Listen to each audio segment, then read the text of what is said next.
যে রাসূল আমাদের জন্য কান্না করেন। পৃথিবীর এমন কোনো নেতা নেই, এমন কোনো নেত্রী নেই যে আপনার জন্য চোখের পানি ঝরায়। আমার এই নাগরিকগুলি, এই মানুষগুলি কেমনে তারা দুনিয়াতেও ভালো থাকবে, আখেরাতেও এদের কল্যাণ হবে, দুনিয়াতে ক্ষতিগ্রস্ত থেকে এরা বাঁচবে এবং পরকালে জাহান্নামের আগুন থেকে এরা নিষ্কৃতি কিভাবে পাবে, যিনি এই চিন্তা ফিকির নিয়ে কান্না করেছেন তার নাম মুহাম্মদুর রাসূলুল্লাহ। বলুন সাল্লাল্লাহু আলাইহি ওয়াসাল্লাম। সেই নবীকে আমরা ভালোবাসি না বাসি না? খালি ওপরে ওপরে বলছে ভালোবাসি, একবারে মিথ্যা কথা। আল্লাহ রাব্বুল আলামিন বলেন, ইয়াকু কাদিবান ফাআলাইহি কাদিবুহু ওয়া ইয়াকু সাদিকা ইউসিবকুম বা'দুল্লাযী ইয়াঈদুকুম ইন্নাল্লাহা লা ইয়াহদী মান হুয়া মুসরিফুন কাজ্জাব। আল্লাহ রাব্বুল আলামিন বলেন, যারা সীমা লঙ্ঘনকারী হয় আর মিথ্যাবাদী হয়, আমি নিশ্চয় আল্লাহ তারাকে হেদায়েত করি না। শুধু নবীকে বলি আমরা ভালোবাসি, মহব্বত করি, কিন্তু এই যে কথা বলি, এই কথার মূল্য, এই কথার মর্যাদা, এই কথার ওজন, ওয়েট, এর ভ্যালিড কতটা থাকা দরকার সেটা আল্লাহ ভালো করেই জানেন। আমার নবীকে তোমরা কতটা ভালোবাসো, নিশ্চয়ই আপনারা ভালোবাসেন, আমরা ভালোবাসি, কিন্তু ভালোবাসার পরিচয় দিতে হবে না? হবে না? কথা কন, দিতে হবে না? হবে না? তাহলে যারা নবীকে আমরা ভালোবাসি, নবীকে মহব্বত করতে গিয়ে শুধু নামাজ, রোজা, হজ, যাকাত, দান, খায়রাত, এইগুলি দিয়ে নবীকে শুধু ভালোবাসা যায় না, এগুলির সঙ্গে সঙ্গে সাহাবা کرام রাদিয়াল্লাহু তাআলা আনহুমিরা ঘর ছেড়েছেন, বাড়ি ছেড়েছেন, পিতা ছেড়েছেন, মাতা ছেড়েছেন, জমি ছেড়েছেন, জায়গা ছেড়েছেন, প্রয়োজনে শরীরের সমস্ত রক্তগুলি নবীর মহব্বতে দিনের জন্য ঝরাইয়া দিয়েছেন। কথা ঠিক না ঠিক? আপনারাকে রক্ত ঝরাইতে হবে না মেয়ে, নবীর মহব্বতে শুধু আপনারা যে যেখানে বসে আছেন এখানে আছেন, দেখি পারেন কিনা, রক্ত ঝরাতে হবে না। আসেন, সামনে আসেন, দেখি নবীর ভালোবাসা কতটা ভালোবাসা। পিছনে যারা আছেন সামনে আসেন, যারা এইদিকে আসেন এইদিকে আসেন। রক্ত ঝরাতে হচ্ছে না তো? আর কি রক্ত ঝরা হচ্ছে? ওই যে যেটা মুখে বলা খুব সহজ হয় সেটা মানুষ মুখে বলে দেয়, কিন্তু আসলেই যেটা খুব কষ্টকর, যেটা দিয়ে আল্লাহর নৈকট্য লাভ করা সম্ভবপর হয়, সেই জিনিসে সব মানুষ এগিয়ে আসতে পারে না। পারেন তারাই যাদেরকে আল্লাহ পাক সেইভাবে তৌফিক দান করেন। সব এগিয়ে আসেন, এদিকের মানুষগুলো এইদিকে আসুন। ইনশাল্লাহ আমি বয়োজ্যেষ্ঠ মানুষ, বেশিক্ষণ বক্তব্য রাখবো না, কারণ আব্দুল করিম আমাকে দেখা করতে গিয়েছিল, আমাকে বলল, না না আপনাকে গত বছরও দেখলাম, এখনও দেখছি, যেখানেই যাচ্ছেন সেখানেই দেখি যেন আপনি সেই মান, সেই সম্মান, সেই ইজ্জত দেখি আল্লাহ পাক আপনাকে দিয়েছেন। আপনার তো সেই জায়গাতেই নাম প্রধান বক্তা, আর প্রতিটি জায়গাতে অল ওয়েস্ট বেঙ্গলে দেখা যাচ্ছে যে আপনাকে গভীর রাত্রে আসতে হয়। তার মানে আমি কমিটির কাছে কোনো রকমের রিকোয়েস্ট করি না, আমাকে রাত্রে 8টায় দাও, 9টায় দাও, 10টায় দাও, কথা বুঝেন কিনা? দাওয়াত দিয়েছেন, দাওয়াত কবুল করি ইনশাআল্লাহ। আল্লাহ পাক চাইলে নিয়ে আসেন, পৌঁছে যায়, এটি হচ্ছে আমার। কিন্তু দেখা যায় আমি টাকা নিলাম 20,000, আমি টাকা নিলাম 15,000, আমি টাকা নিলাম অ্যাডভান্স এত 25,000, 30,000 টাকা নিলাম, আর আমি বললাম আমার সময় এই, যদি না দাও তাহলে টাকাও গেল আর আমার বক্তৃতাও গেল। আমি সেই ধরনের কথা বলি না। তো আব্দুল করিম বলছিল যে আমার জন্য আপনি একটু খাস দোয়া করেন। আমি বললাম আমি সকলের জন্য দোয়া করেছি, এমন একটা জায়গায় খাস দোয়া যে জায়গা থেকে এসছে ইসলাম। ইসলাম কোথা থেকে এসছে? কতক্ষণ? পাকিস্তান থেকে, বাংলাদেশ থেকে, মহারাষ্ট্র থেকে, কোথায় থেকে ইসলাম এসছে? ইসলাম এসছে এমন একটি জায়গা থেকে যে জায়গায় সমস্ত নবী করিম সাল্লাল্লাহু আলাইহি ওয়াসাল্লামদেরকে আল্লাহ পাক নবুয়ত দান করেছেন। শেষ নবী সাইয়্যিদুল মুরসালিন খাতিবুন নবিয়্যিন নবী আকরাম সাল্লাল্লাহু আলাইহি ওয়াসাল্লাম যে জায়গায় শুয়ে আছেন, ওই জায়গাটার নাম বলেন তো দেখি, বলতে পারেন কিনা? কাশ্মীরে গেছেন না? কাশ্মীর গেছেন না? নবী শুয়ে আছেন ওই জায়গার নাম কি? এই দেখো এখনো কথা বলেন, জানি না। আহা, আমি যখন গেলাম, আমি তো এই মাসটাতে, গত বছর এই মাসে আমি সম্পূর্ণ মদিনায়, আমি মক্কায় ছিলাম আলহামদুলিল্লাহ। আমি গেলাম মে মাসের 13 তারিখে। মে মাসটা সম্পূর্ণ থাকলাম মদিনায় মানাওয়ারায়, রাসূল করিম সাল্লাল্লাহু আলাইহি সাল্লামের পাশে, একবারে সংলগ্ন জায়গায়। এত কাছে ছিলাম, এত কাছে আমার লজটা ছিল যে আজান হলে, নামাজের জন্য, সালাতের জন্য আজান হলে লজ থেকে উজু করে বাইর হতাম, গিয়ে সুন্নাত পড়তাম, সুন্দরভাবে তাসবিহ তাহলিল করতাম, তারপরে জমাতের নামাজ পড়ে আবার সুন্নাত পড়ে আবার লজে ফিরে আসতাম। মানে এত কাছে ছিলাম, কথা বুঝেন কিনি। তো রাসূল আকরাম সাল্লাল্লাহু আলাইহি ওয়াসাল্লাম যে জায়গায় শুয়ে আছেন সেই জায়গাটা হচ্ছে রিয়াজুল জান্নাহ। জোরে বলুন সুবহানাল্লাহ। কোন জায়গায় শুয়ে আছেন বললাম? কতক্ষণ? রিয়াদুল জান্নাহ। বুখারী শরীফের হাদিস, বিশ্বনবী মুহাম্মদ রাসূলুল্লাহ সাল্লাল্লাহু আলাইহি সাল্লাম বলেছেন, আমার মিম্বার থেকে আমার মেহরাব পর্যন্ত আর আমার মেহরাব থেকে আমার মিম্বার পর্যন্ত এই জায়গাটুকু হচ্ছে রিয়াদুল জান্নাহ। দয়ার নবী, রহমতের নবী, বিশ্ব নবীজি সেই জায়গায় শুয়ে আছেন। তিনার যেন দেখা যায় ডান দিকে বাম দিকে আরও এমন দুইজন শুয়ে আছেন, যারা বিশ্ব নবী মুহাম্মদুর রাসূলুল্লাহ সাল্লাল্লাহু আলাইহি সাল্লামের জন্য, ইসলামের জন্য, আল্লাহকে পাওয়ার জন্য, এক আল্লাহর যেন নৈকট্য লাভ করার জন্য নবীজি যখন যা বলেছেন সঙ্গে সঙ্গে তারা মাথা নত করে মেনে নিয়েছেন। সেই দুইজনের নাম আপনারা তো জানেন। একজনের নাম হচ্ছে হযরত আবু বকর সিদ্দিক রাদিয়াল্লাহু তাআলা আনহু, আরেকজনের নাম হচ্ছে হযরত ওমর ফারুক রাদিয়াল্লাহু তাআলা আনহু। সিদ্দিক কেন হলো, ফারুক কেন হলো, আমি বিস্তারিত আলোচনায় যদি যাই তাহলে ওই দিনাজপুরের লোকটা ওয়াজ করবে কখন, সময় পাবে কখন, কথা বুঝেন কি না? ওই যে হযরত আলী আসছে না, কথা বুঝেন কি না? যেহেতু ওনাকে সময় দিতে হবে, বিস্তারিত আলোচনায় যাচ্ছে না। ইনশাআল্লাহ আল্লাহ পাক যদি চান আর যদি কখনো আমাকে নিয়ে আসেন তাহলে সে ব্যাপারে আমি যথেষ্ট পরিমাণে আলোচনা করব। কথাটা বলতেছিলাম কি, এখন তিনারাও দুইজন দুই দিকে। রাসূল আকরাম সাল্লাল্লাহু আলাইহি ওয়াসাল্লামের সেই মদিনায় মুনাওয়ারায় গিয়ে উপস্থিত হলাম। দেখি যেন কি সুন্দর, যেন ফজরের আজান যেন হচ্ছে। সেই জায়গায় ফ্লাইট থেকে, জাহাজ থেকে নামে বাসে যাবার পরে বেশ কয়েক ঘন্টা যেন বাস চলার পর যখন মদিনায় মুনাওয়ারায় গিয়ে একবারে পৌঁছে গিয়েছি, মসজিদে নববিয়ার যেন আজানের ধ্বনি, মসজিদে নববিয়া থেকে যে আজান হচ্ছে তার ধ্বনি, তার শব্দ যেন কর্ণে পৌঁছে গিয়েছে। মনটা ছটপট করছে, সেইখানে যাই সালাত আদায় করি আর পৃথিবীর প্রতিটি মুসলিমাদের জন্য একটু দোয়া করি। লজে না গিয়ে সঙ্গে সঙ্গে স্বামী স্ত্রী যেন দৌড়াতে লাগলাম। সুবহানাল্লাহ, নবীর মোহাব্বতে দৌড়াচ্ছি। এমন সময় দেখি যেন জমাত শুরু হয়ে গিয়েছে। ফজরের জমাতে গিয়ে সামিল হয়ে গেলাম। নামাজ আল্লাহ পাক যেন আদায় করালেন। নবীজিকে এখনও দেখতে পেলাম না, নবীজির যেন জিয়ারত করা যেন হলো না। লজে ফিরে আসলাম। ফিরে আসার পরে গোসল পানি করার পর, ঘুমটুম দেওয়ার পর তারপরে আবার গেলাম।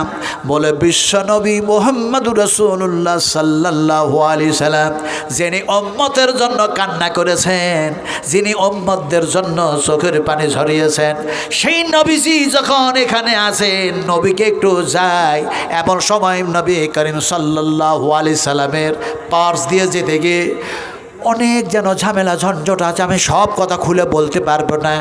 গেলাম, নবীকে বললাম আসসালামু আলাইকা আসসালামু আলাইকা ইয়া রাসূলুল্লাহ, আসসালামু আলাইকা ইয়া রাসূলুল্লাহ, আল্লাহুম্মা সাল্লি আলা মুহাম্মাদি ওয়া আলা আলি মুহাম্মাদ কামা সাল্লাইতা আলা ইব্রাহিম ওয়া আলা আলি ইব্রাহিম ইন্নাকা হামিদুম মাজিদ। দুরূদ ইব্রাহিম পাঠ করতে যাচ্ছি, চোখ দিয়ে পানি ঝরাবে এমন কোনো মানুষ নেই। চোর চুরি করেছে, শরাবখোর শরাব পান করেছে, মানুষ জিনা করেছে, মানুষ খুন করেছে, সেও দেখা যায় সেই পাপী সেখানে গিয়ে নবীজির মহব্বতে কান্না করতেছে, দরুদ পাঠ করতেছে। আপনারা নবীর প্রতি দরুদ পড়েন না? পড়েন না? এই মিয়া পড়েন না? পড়েন না? নবীর প্রতি আপনারা দরুদ পড়েন? দরুদ তো পড়েন। নবীকে সালাম জানান না? সালাম সালাম দেন না? শব্দে পড়ে গেলেন। নবীরে সালাম না দিয়া একজন মোমেন, একজন মুত্তাকিন, একজন মুসলিম, একজন মুসলিমা, একজন মোমেন, একজন মোমেনা দিন রাত গত করতে পারে না যতক্ষণ পর্যন্ত নবীকে সালাম না দেয়। ও সূর্য অস্তমিত করতেই পারে না। কেমনে পারে না? জোহরের আজান হয়েছে, এমনি করে আসরের আজান হয়েছে, মাগরিবের আজান হয়েছে, এমনি করে ঈশান নামাজের আজান হয়ে গেছে। আপনি তো সুন্নাত পড়লেন, আপনি দেখা যায় মসজিদে দাখিলা 2 রাকাত নামাজ পড়লেন, তাহিয়াতুল ওযুর নামাজ যেন আদায় করলেন, এবার দেখা যায় ফরজ নামাজও পড়লেন, তারপরে বেতন নামাজও পড়লেন ইত্যাদি। এক কথায় যত নামাজ আছে জানাজার নামাজ ছাড়া, ঈদুল ফিতর হোক, ঈদুল আজহা হোক, এমনি করে চাস্তের নামাজ হোক, চাই ইশরাকের নামাজ হোক, এখন দেখা যায় আপনি ইশরাকের নামাজ পড়লেন, চাস্তের নামাজ পড়লেন, তাশাহুদে বসে গেছেন, দিয়ে বলছেন আত্তাহিয়াতু লিল্লাহি ওয়াস-সালাওয়াতু ওয়া তাইয়্যিবাতু আসসালামু আলাইকা আইয়ুহান নবী। পড়েন না? পড়েন না? পড়েন না? পড়েন না? শুধু বেটা ছেলেরা পড়ে না, বেটি ছেলেরা পড়ে? বেটি ছেলেরা পড়ে না? যদি না পড়েন আপনার সালাত কি হবে? আমি এখানে মশলা প্রয়োগ করব না, তবে কথাটা বলতেছিলাম কি, যে আমরা সালাতের মধ্যে বিশ্ব নবীকে সালাম জানায়া থাকি, কিন্তু ওইখানে যাওয়ার পরে সালাত তো আদায় হয়েছে, স্পেশালভাবে রাসূল আকরাম সাল্লাল্লাহু আলাইহি সাল্লাম শুয়ে আছেন, দেখা যাচ্ছে বলা হচ্ছে আসসালামু আলাইকা ইয়া রাসূলুল্লাহ, তারপরে আল্লাহুম্মা সাল্লি আলা মুহাম্মাদিন ওয়া আলা আলি মুহাম্মাদ। এবার এরপরে সালাম দিলাম হযরত আবু বকর সিদ্দিককে। তাকে সালাম দিবেন কি করে? একটু শিখে রাখুন। আল্লাহ পাক যদি আপনাকে ডাকে, এসো আমার নবীর কাছে, আসো আমার ঘরে, বাইতুল হারাম কাবা শরীফে, আল্লাহ যদি আপনার ভাগ্যে লিখে রেখেছেন, ডেকে থাকেন, আপনাকে হার হালাতে আল্লাহ নিয়ে যাবেন, ব্যবস্থা করে দেবেন। চিন্তা করার কিছু নাই যে বড় অত টাকা পাবো কোথায়, কথা বুঝেন? চিন্তা করার কিছু নাই।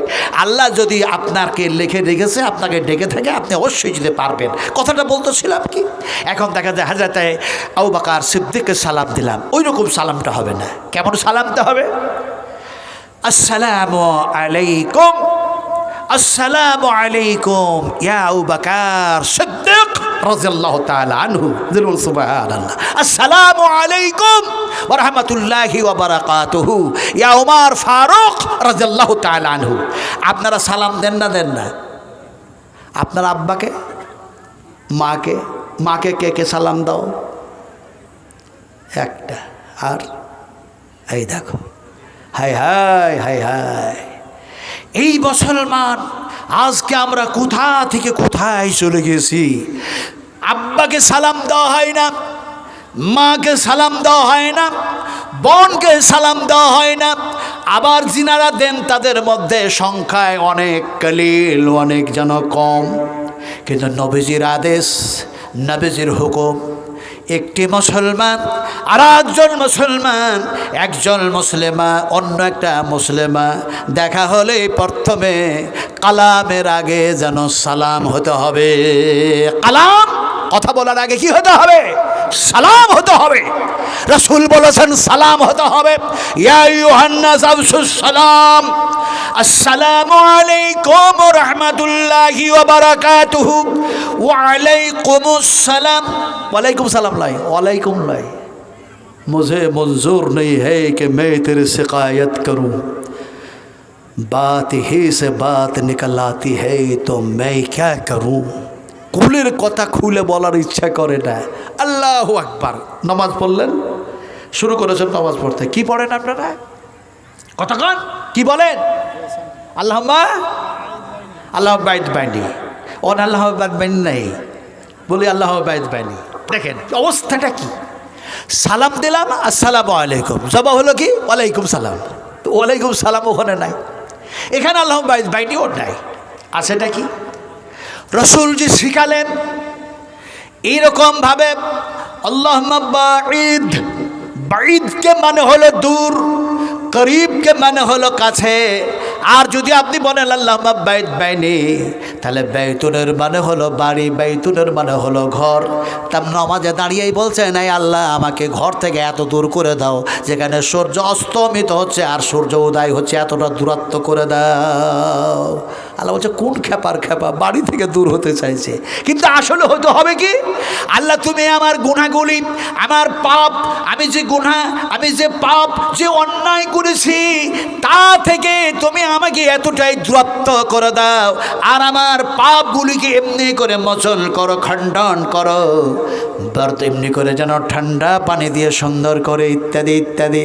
আমার গুনাহ থেকে এমনি করে আমাকে পাক করে দাও, দূরত্ব করে দাও, আমার ডিস্টেন্স এত এত করে দাও।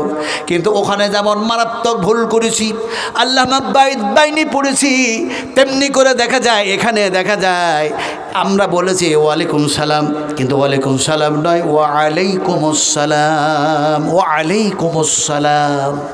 তো ওখানে আল্লাহুম্মা বাইদ বাইনি, সামি আল্লাহু লিমান হামিদা, সামি আল্লাহু লিমান হামিদা।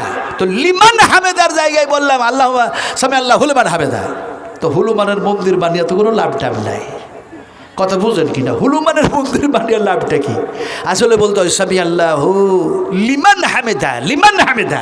যাক, আমি এই কথাগুলি আলোচনা করতে গেলাম কেন, যে সালাম আপনারা যখন দিবেন, আসসালামু আলাইকুম আম্মাজান, আসসালামু আলাইকুম আব্বাজান, আসসালামু আলাইকুম বড় ভাই ইত্যাদি, আপনি যাকে যেভাবে সম্বোধন করে সালাম দিলেন, জবাব ওয়ালাইকুমুস সালাম ওয়া রাহমাতুল্লাহি ওয়া বারাকাতুহু।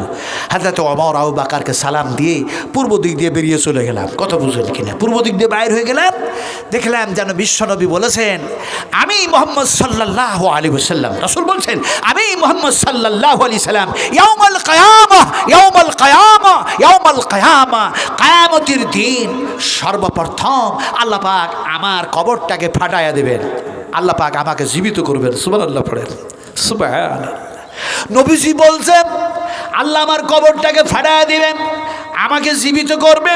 আমি জীবিত হয়ে যাওয়ার পর আমি রাসূল আকরাম সাল্লাল্লাহু আলাইহি সাল্লাম ইন্তজার করব, অপেক্ষা করব কতক্ষণে যেন হযরত ওমর, হযরত আবু বকর সঙ্গে পাওয়া যায়।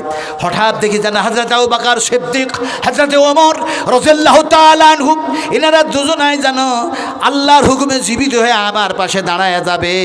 আমি তাদেরকে নিয়ে যেন অপেক্ষা করব। এমন সময় দেখি জান্নাতুল বাকিয়াতে যত মানুষ শুয়ে আছে সব মানুষ যেন জীবিত হবে আল্লাহর হুকুমে। রাসূল আকরাম সাল্লাল্লাহু আলাইহি ওয়াসাল্লাম বললেন এরপরে আমি যেন তাদেরকে সঙ্গে করে নিয়ে ইয়াউমুল হাসর, কিয়ামতের দিকে আল্লাহ সুবহানাহু ওয়া তাআলার দিকে অগ্রসর আর অগ্রগামী হব।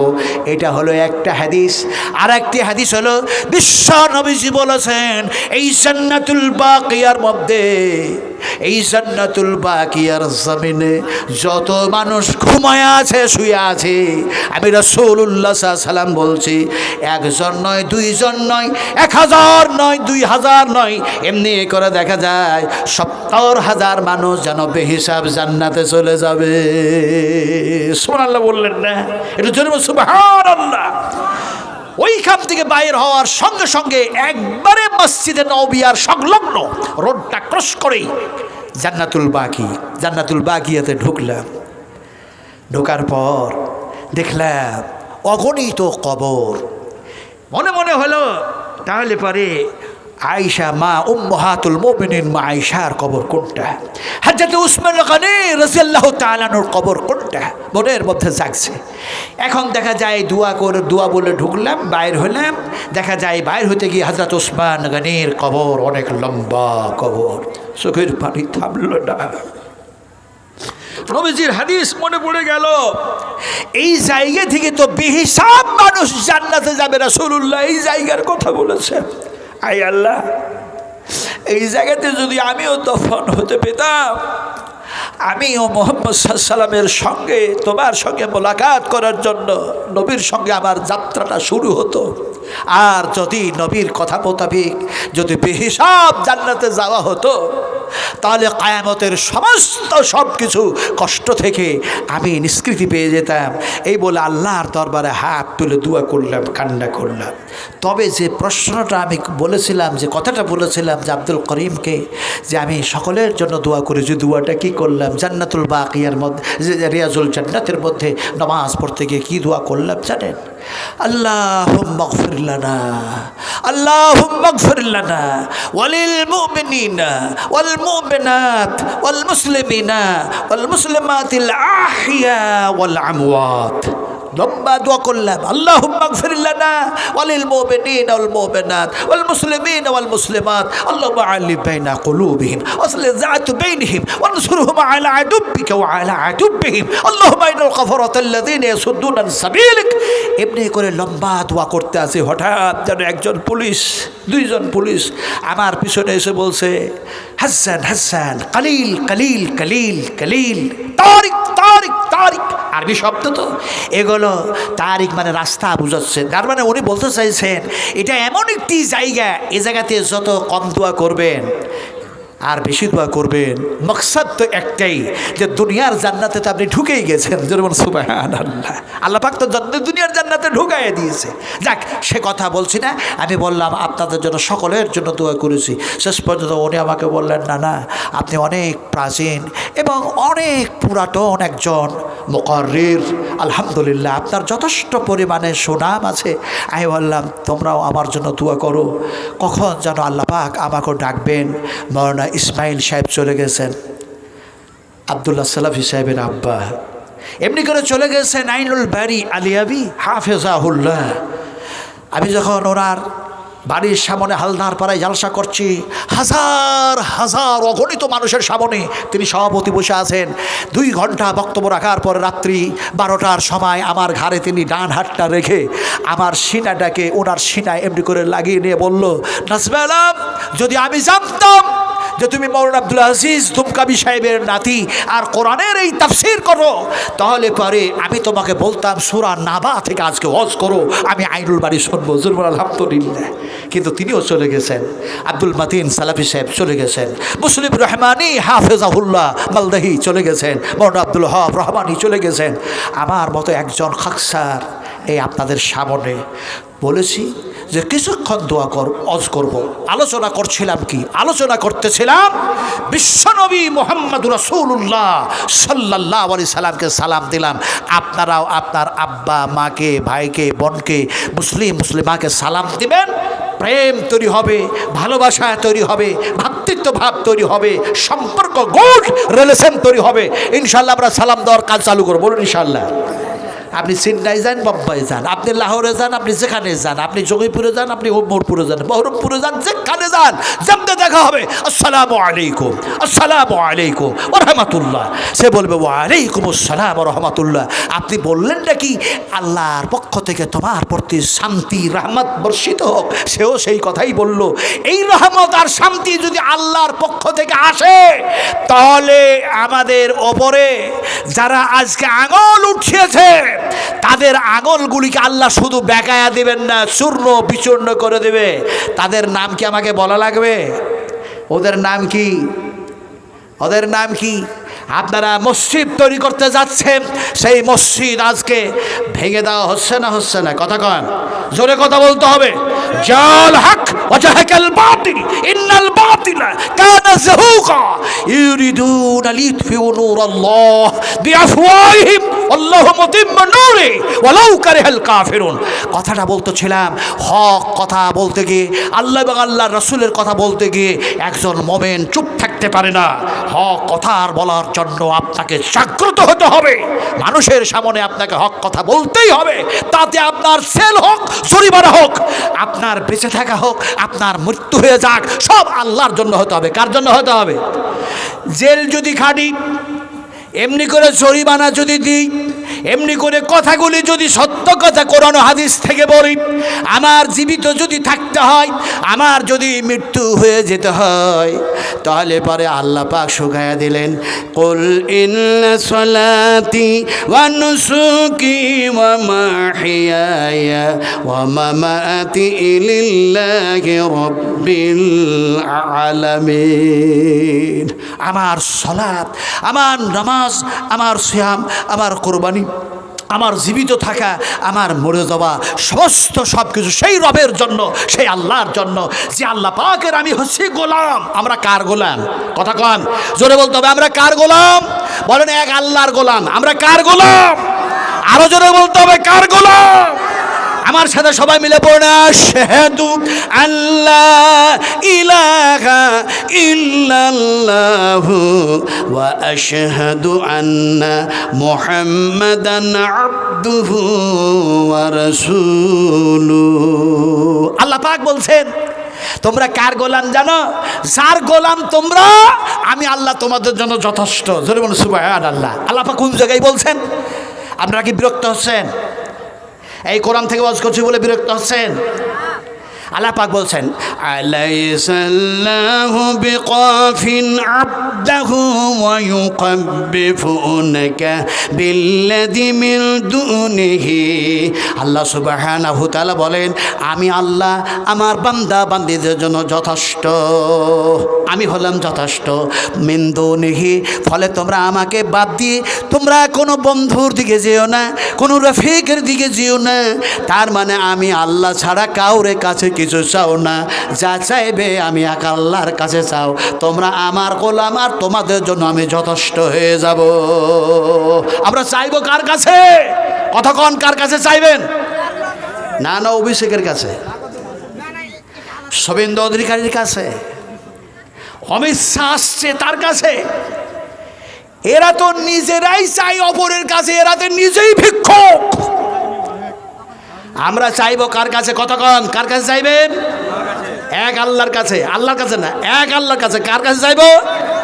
এক আল্লাহর কাছে চাইবো। আল্লাহ পাক বলছেন, এই বান্দা, উদুনি আস্তাজিব লাকুম, সিজদায় পড়ে যাও, আর আমি আল্লাহর কাছে এমনি করে চাও। মসজিদ বানাবো, আল্লাহ তুমি সেই তৌফিক দান করো। এমনি করে রুজির প্রয়োজন আছে, আমার রুজির ব্যবস্থা করে দাও। আল্লাহ তুমি রুজির মালিক, তুমি ওয়াদা করেছো। ঠিক এইরকমভাবে আমি যেভাবে বলছি, এইভাবে আপনার মনের মধ্যে আপনাকে নিয়ত করতে হবে আর চাইতে হবে। আল্লাহ পাক বলছেন, বান্দারে আমি দেওয়ার জন্য আমি যথেষ্ট হয়ে গেলাম। কিন্তু আমরা তো সেইভাবে চাই না। আমার ভাইরা, যে কথাটা আমি বলতেছিলাম, যে আপনাদের সামনে এতক্ষণ ধরে যে আলোচনাগুলি করলাম, যার কথা তিনি হচ্ছেন এক আল্লাহ, যে নবীর কথা বললাম সেই নবীর হচ্ছে আমরা উম্মত।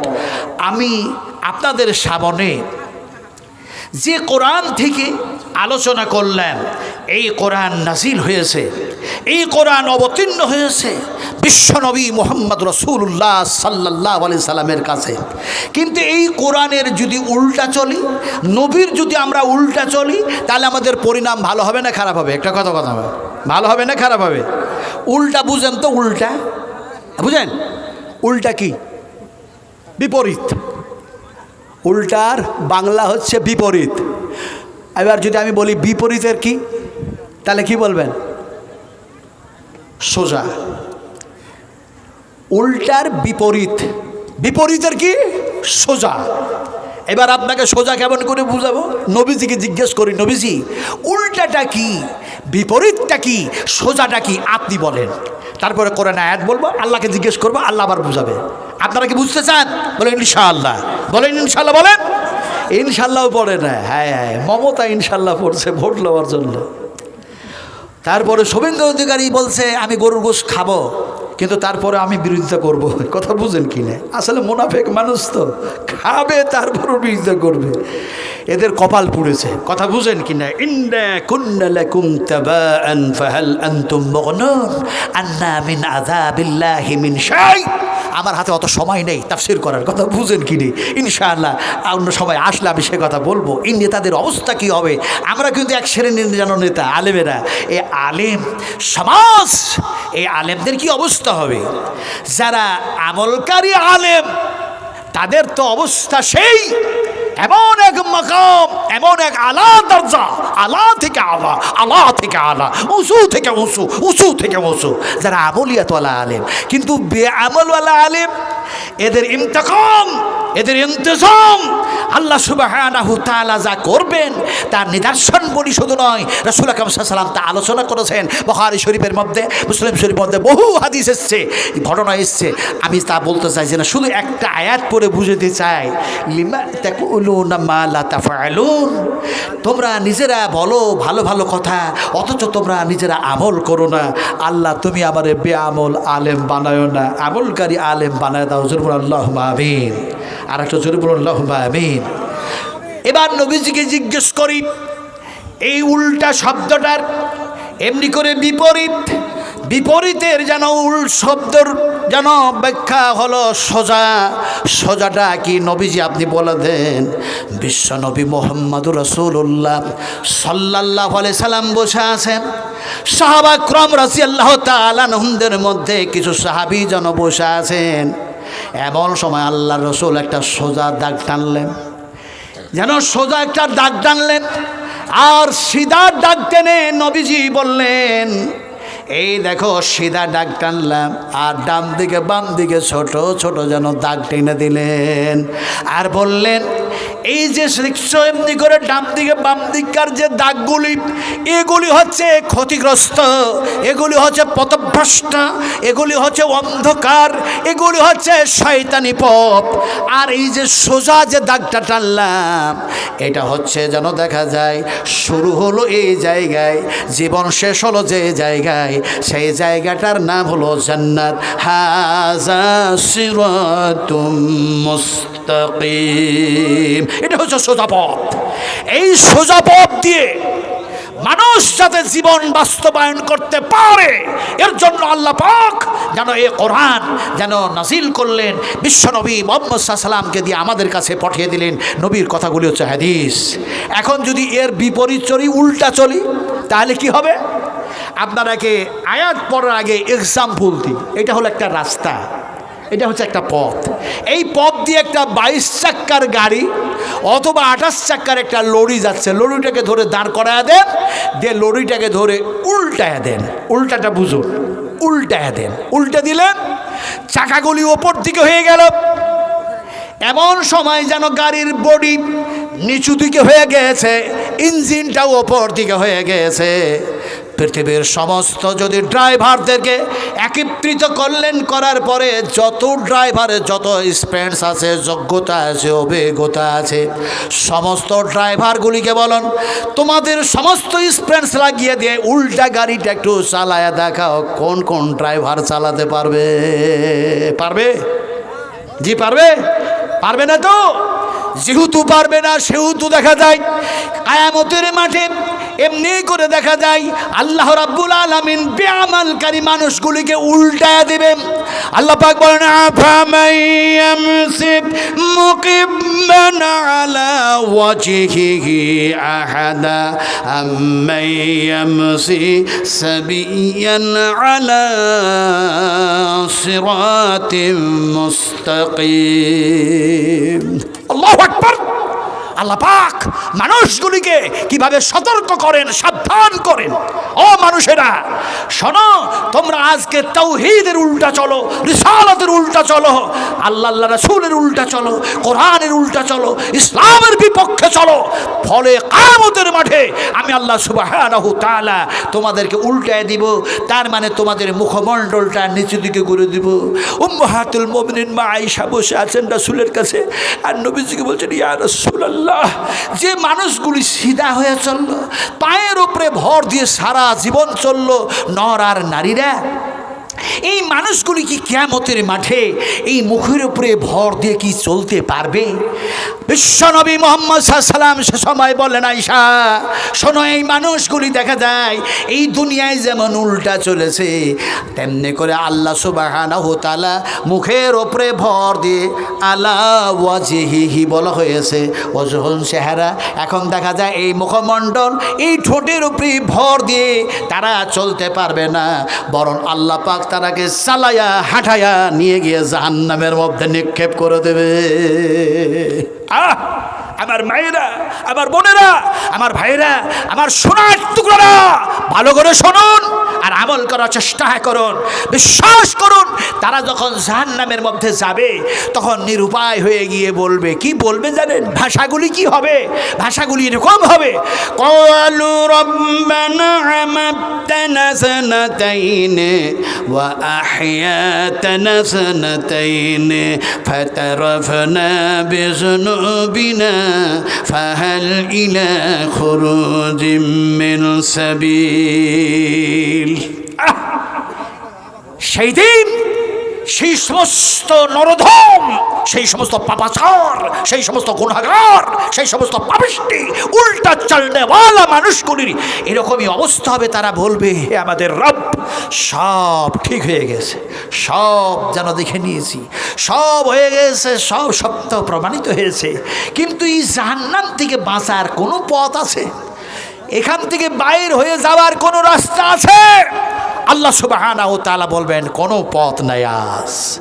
আমার ভাইরা, আপনাদের সামনে আমি যতক্ষণ কথা বললাম, এই কথাগুলি আল্লাহর কসম খেয়ে বলছি, এক আল্লাহর কসম খেয়ে বলি, আপনারাকে শুধু শোনাচ্ছি না, আপনারা যত ভালো শুনছেন আমার আল্লাহ তার চাইতে ভালো শুনছেন। শুধু শুনছেন না, আমাদের দুই ঘাড়ে দুইটা ফেরেশতা আছে না নাই? এই আছে না নাই বলেন?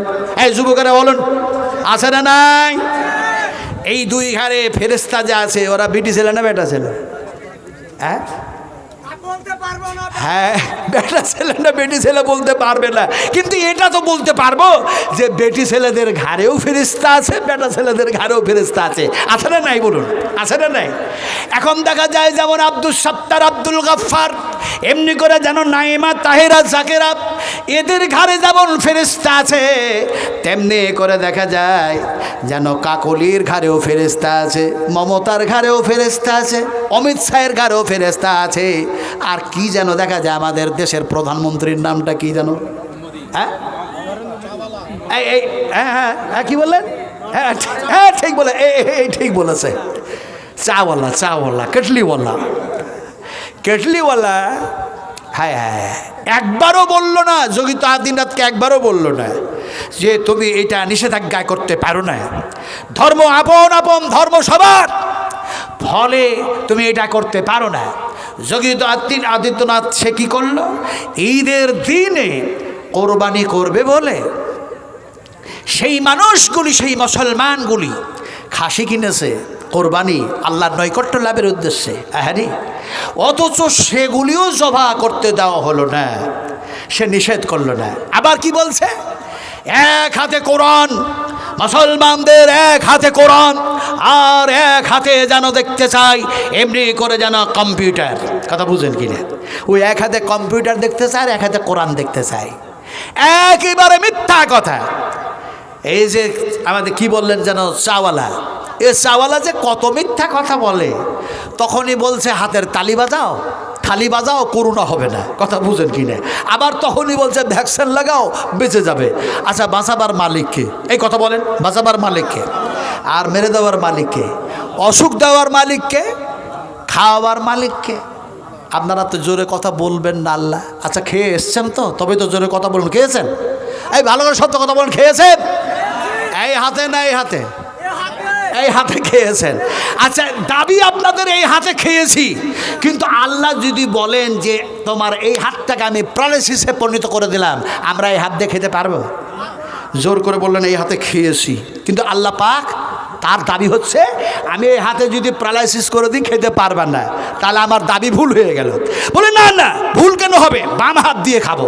এখন বাম হাতটাকে আল্লাহ প্যারালাইসিসে পরিণত করে দিলেন, তাহলে এ দাবিটা করো আমাদের ভুল হয়ে গেল। বলে না না, কোথায় ভুল কেন, আমার স্ত্রী খাওয়াবে, আমার মা খাওয়াবে, আমার বাবা খাওয়াবে, আমার মেম্বার খাওয়াবে, আমার প্রধান খাওয়াবে, আমার এমএলএ খাওয়াবে, আমার home minister, chief minister, prime minister খাওয়াবে। কেন, তাতে কি হয়েছে, প্যারালাইসিস হলাম তো কি হলো? আল্লাহর দাবি হচ্ছে গোটা পৃথিবীর মানুষ নর নারীকে আমি পঙ্গ করে দিলাম, একইবারে প্যারালাইসিস পরিণত করে দিলাম। এবার খাবে কি করে বলো, বলেন কি করে খাবেন? এতক্ষণ বলেন না আল্লাহ খাওয়াবে, ঠেলাই পড়ছে দিয়ে আল্লাহ খাওয়াবে, কথা বুঝেন কিনে? বলছে বাংলাদেশে তারপর, তখন বলছে আল্লাহ বাঁচাবে, কথা বুঝেন কিনে? আমার ভাইরা, আল্লাহ পাক বলছেন শরব, তোমার বাবা খাওয়াই নাই, তোমার মা খাওয়াই নাই, তোমার খালা ফুবু খাওয়াই নাই, তুমি নিজেও খাও নাই, পানও করো নাই। হুয়া ইউতইমুনি ওয়া ইয়াসকিন ওয়া ইযা মারিজতু ফাহুয়া ইয়াসফিন। আল্লাহ সুবহানাহু তাআলা বলেন, আমি আল্লাহ তোমাদের যেন পানি পান করাইয়া দিই, খাবার খাইয়ে দিই, আমি আল্লাহ অসুখ দিই, আর আমি আল্লাহ অসুখ ভালো করি। এবার বলতে হবে কে খাইয়েছে, কে পান করিয়েছে, অসুখ কে দেবে, ভালো কে করে? এরই নাম হচ্ছে ঈমান, ইয়াকিন। এটাই রাখতে হবে আমার ভাইরা, আল্লাহ যেন করেন। কথাটা বলতেছিলাম, আল্লাহ যে খাওয়ালেন এত ভালো করে, দোয়া কি পড়েছেন? কথা কন, দোয়া কি পড়েন? হ্যাঁ, খালি আন্দাজে সব জায়গায় আলহামদুলিল্লাহ। ফজরের নামাজের সুন্নাত তো আলহামদুলিল্লাহ, ফরজ নামাজও আলহামদুলিল্লাহ। কি দোয়া পড়েন? নবীজি দোয়া পড়লেন, আল্লাহর হাবিব আন্দাজ আর অনুমানে সহজ করা যায় না, পড়াশোনা করতে হয়। আল্লাহ পাক বলছেন কুল হাল ইয়াস্তাবিল্লাযীনা ইয়ালামুনা ওয়াল্লাযীনা লা ইয়ালামুন। শিক্ষিত মানুষ আর অশিক্ষিত মানুষ কি কখনো সমান হয়? ও নবীজি বলে দাও, কখনো সমান হয় না। আন্দাজে আলহামদুলিল্লাহ। নবীজি যেন খেজুর খেলেন, বিশ্বনবী মুহাম্মদুর রাসূলুল্লাহ সাল্লাল্লাহু আলাইহি সাল্লাম খাবার খাওয়ার পরে যে দোয়া পড়েছেন, সেই দোয়া যেন ইমাম বুখারী রাহমাতুল্লাহ আলাইহি বুখারী শরীফের মধ্যে যেন কোট করে দেওয়া হয়েছে। দোয়াটা কি শুনুন, নবীজি যেন সেই দোয়াটা পড়েছেন, আলহামদুলিল্লাহ হামদান কাসীরান তাইয়িবান মুবারাকান ফি গায়রা মাগফিয়ান ওয়ালা মুওয়াদ্দিয়ান ওয়ালা মুস্তাগনান আনহু রব্বানা। এ দোয়া তো আপনাদের মুখস্থ আছে, মুখস্থ আছে? কালকে সব মাদ্রাসায় ভর্তি হন, সব ভর্তি হয়ে যান মাদ্রাসায়, পড়াশোনা করতে হবে। যেহেতু পড়াশোনা না করলে আপনি আল্লাহ বুঝবেন কেমন করে, আপনি আল্লাহকে চিনবেন কেমন করে, রসুলকে বুঝবেন কেমন করে, রসুলের তরিকায় জীবন বাস্তবায়ন করব কিভাবে? এর জন্য পড়াশোনার প্রয়োজন আছে না নাই? যে কথা বলতেছিলাম, চাওয়ালা বলল মুসলমানদের এক হাতে কোরআন আর এক হাতে কম্পিউটার দেখতে চাই। মিথ্যা কথা বলেছে। কেন মিথ্যা কথা বলেছে? এই কথা তো ধার করা কথা। এই কথা এক সময় বলেছিলেন, যে মানুষটি বলেছিলেন তিনি অন্য কোনো মানুষ না, তিনি হচ্ছেন আমাদের জাতি, তিনি হচ্ছেন আমাদেরই যেন ভাই, তিনি এমন একজন মুসলিম।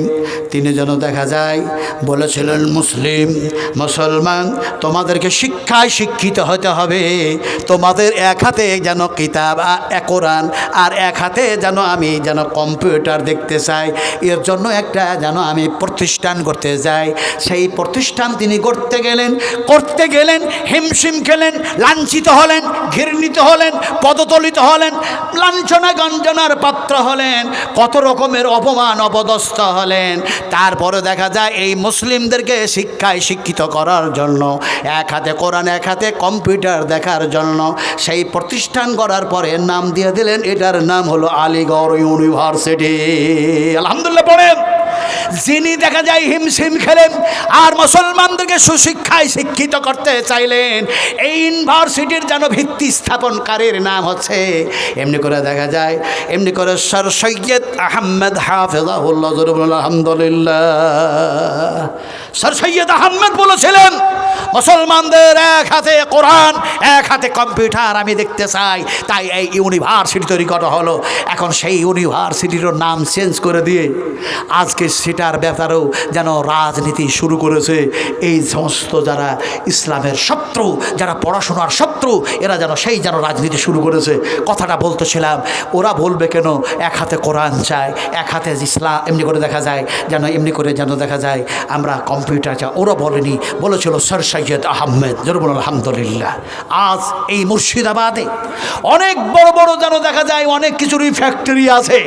আমি এক সময় ঔরঙ্গাবাদের মাটিতে বলেছিলাম 25 বছর পূর্বে, সে সময় গ্যাস কোম্পানির নিজেই মাথাতে বিড়ির বস্তা নিয়ে নিমতিতা স্টেশনে নিত, মাথায় বস্তা দিয়ে ট্রেনে চেপে শিয়ালদায় নেমে গিয়ে দোকানে দোকানে বিড়ি দিয়ে বেড়াতেন। সেই জামানায় আমি বলেছিলাম, এক সময় যেন বলেছিলাম, মুর্শিদাবাদের মাটিতে এমনি করে হাজার দুয়ারি তৈরি হয়েছে। মুর্শিদাবাদের মাটিতে এমনি করে হাজী মহসিন সাহেবের বাদৌলতে আজ দমদম এয়ারপোর্ট তৈরি হয়েছে। অগণিত যেন দেখা যায় অনুদানের শেষ নাই।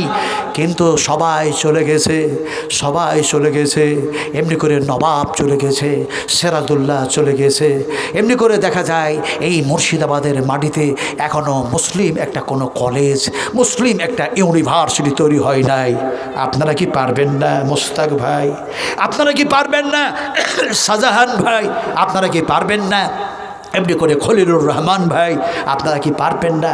কিন্তু আজ আমার যেন মুর্শিদাবাদের মাটিতে এমনি করে সবচেয়ে বেশি সংখ্যায় যদি মানুষ বাস করে, তাদের নাম হচ্ছে মুসলিম। জোরে বলেন আলহামদুলিল্লাহ।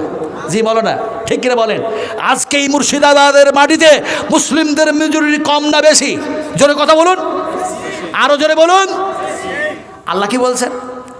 আল্লাহ কি বলছেন জানেন? ইজআলতুম কলিলুম মুস্তাজআফুনা ফিল আরদি তাখাফুনা আইয়াতাকাত্তাফাকুমুন নাসু ফাআওয়াকুম ওয়া আইয়াদাকুম বিনাসরিহি ওয়া রাযাকাকুম মিনাত তাইয়্যিবাতি লাআল্লাকুম তাশকুরুন। তাফসীর ইবনে কাসির, তাফসীর হুসাইনি, তাফসীর মারফুল কোরআন, তাফসীর মুজহুল কোরআন, তাফসীর হাসানুল বায়ান, তাফসীর দোকান, যত তাফসীর কারকেরা তাফসীর করেছে তাদের মতো করেছে। আমি নাজমালাম আপনাদের সামনে কোরআন তেলাওয়াত করলাম। আল্লাহর কসম খেয়ে বলছি, আল্লাহ বলছেন ওয়াজকুরু, স্মরণ করো তোমাদের পূর্বেকার কথা। আল্লাহ পাক বলছেন স্মরণ করো তোমাদের পূর্বেকার কথা। ইজ আনতুম কালিলুম, তোমরা কি সংখ্যায় কম ছিলে না? আমরা সংখ্যায় বেশি ছিলাম না কম ছিলাম? পূর্বে কম ছিলাম। কত কম ছিলাম? এত কম ছিলাম। সেই সময় যেন দেখা যায় আমরা ভয়ে ভয়ে জমিনে বাস করেছি। আর যেন সেই সমস্ত জালেমেরা আমাদের উপর অত্যাচার করেছে, অনাচার করেছে, অবিচার করেছে। আমাদের কোমরে দড়ি পড়িয়েছে, পায়ে দড়ি পড়ায়া রাস্তায় রাস্তায় টেনে নিয়ে বাড়িয়েছে। সে সময় এত মুসলমানদের সংখ্যা কম, মাত্র দেখা যায় হযরত আবু বকর সিদ্দিক যেন একা, আর যেন গর্তের মধ্যে যেন লুকায় আছে। ঠিক কিনা বলেন? আল্লাহ পাক বলছেন স্মরণ করো তোমাদের সেই পূর্বেকার কথা। মুসলমান তুমি যখন সংখ্যায় কম ছিলে, তোমরা ছিলে দুর্বল, আর এই জমিনে তোমরা ভয়ে ভয়ে ভয়ে ভয়ে বসবাস করতে। আমি আল্লাহ করলাম কি? আমি যেন আল্লাহ পাক তোমাদের এমনি করে যেন দেখা যায় দুর্বলতা দূর করলাম, তোমাদের মেজরিটি বাড়ায় দিলাম, তোমাদেরকে এমনি করে শক্তি দিলাম, ক্ষমতা দিলাম, কওয়াত দিলাম, সব দিলাম। এরপরে তোমাদের রুজি রুটির ব্যবস্থা করে দিলাম। যেগুলি ছিল হারাম সেগুলি হালাল করে দিলাম, যে রুজিটা ছিল হারাম সেটাকে হালাল করে দিলাম। সুবহানাল্লাহ। আল্লাহ পাক যে রুজি ছিল আমাদের হারাম সেটাকে আবার হালাল করলেন। কিভাবে হালাল করলেন? সময় পেলে সে ঘটনা আপনাদের সামনে তুলে ধরবো ইনশাআল্লাহ। চূড়ান্তভাবে সেই হাদিস থেকে সেই ঘটনা তুলে ধরবো। কথাটা বলতেছিলাম যে এখন মুর্শিদাবাদের মাটিতে আমরা সেই তুলনায় এখন সংখ্যায় আর কম না।